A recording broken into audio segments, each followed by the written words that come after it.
আসসালামু আলাইকুম বন্ধুরা, কেমন আছেন? আজকে আমি খাসির মাংস রান্না করব।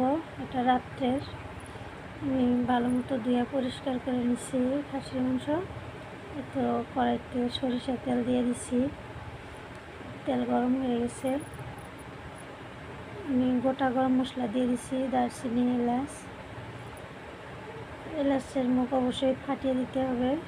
এখানে আদা বাটা, জিরা বাটা, রসুন, পেঁয়াজ, রসুন দিয়ে দিছি তেলে। আমি সব টাইমে বাটা মশলা দেওয়ার চেষ্টা করি। আমি আদা জিরা পাটায় বেটে নিছি।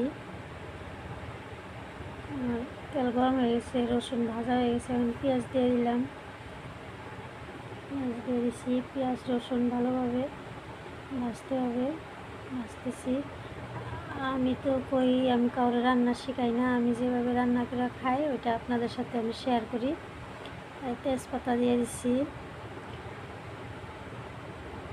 মাংস বানাইতে যা লাগে সবাই তো জানেই, এটার পর কি আছে। মশলা ভাজে নিতেছি ভালোভাবে, আমার হয়ে গেছে মশলা ভাজা। এখন দিয়ে দিচ্ছি মাংস, দিয়ে দিচ্ছি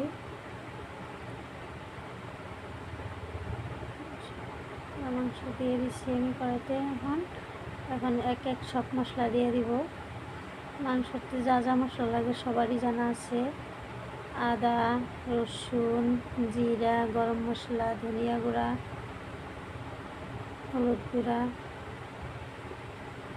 সব দিয়ে দিচ্ছি। একে একে মশলা দিয়ে দিচ্ছি আমি তো গুঁড়া মরিচ খাই না, শুকনো মরিচের গুঁড়া, কাঁচা মরিচ খাই। তো কাঁচা মরিচ দিয়ে দেবো। মরিচটা আমি পাটায় বাটি না, এটা আমি ব্লেন্ড করে নেই। তো ব্লেন্ড করে নিচ্ছি। আমি সব কিছুর মধ্যেই কাঁচামরিচ খাই, শুকনো মরিচ খুব কম, হঠাৎ কখনো খাই না। এতে মাংস কষাইতেছি।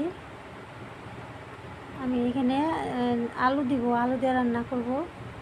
তো আলু দিয়ে দিচ্ছি, 3টা আলু দিছি আমি এখানে, 3-4টা আলু, ছোটো সাইজের আলু দিয়ে দিচ্ছি।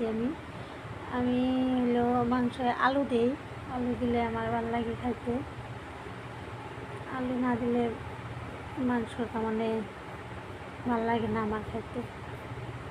মাংস কষানো হয়ে গেছে প্রায়, আলু দিয়ে দিছি, আলু দিয়েই কষাইতেছি আমি।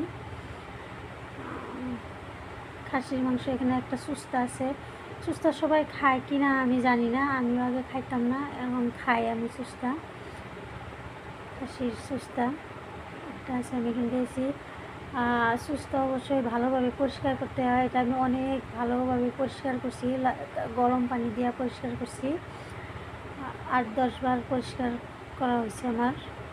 আমি ঝোল দিয়ে দিচ্ছি, আমার মাংস কষানো হয়ে গেছে, এখন ঝোল দিয়ে দিচ্ছি। তো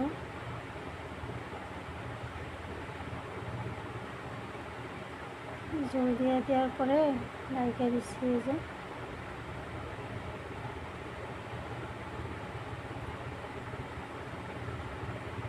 সুস্তা এমনি তো বানিয়ে খাওয়া যায়, 2-3টা বা 4-5টা সুস্তা হলে বানিয়ে খাওয়া যায়। আমার একটা, আমি ওই জন্য মাংসের ভিতরেই দিয়ে দিচ্ছি। সবাই খায় না, আমিও আগে খাইনি, এখন খাই। এটা আমার হয়ে গেছে মাংস। তো এখন আমি একটু ভাজা গরম মশলার গুঁড়া দিয়ে নামিয়ে ফেলবো। তো সবাই এভাবে রান্না করে খাই দেখবেন, সবাই ভালো থাকবেন, সুস্থ থাকবেন। আল্লাহ হাফেজ।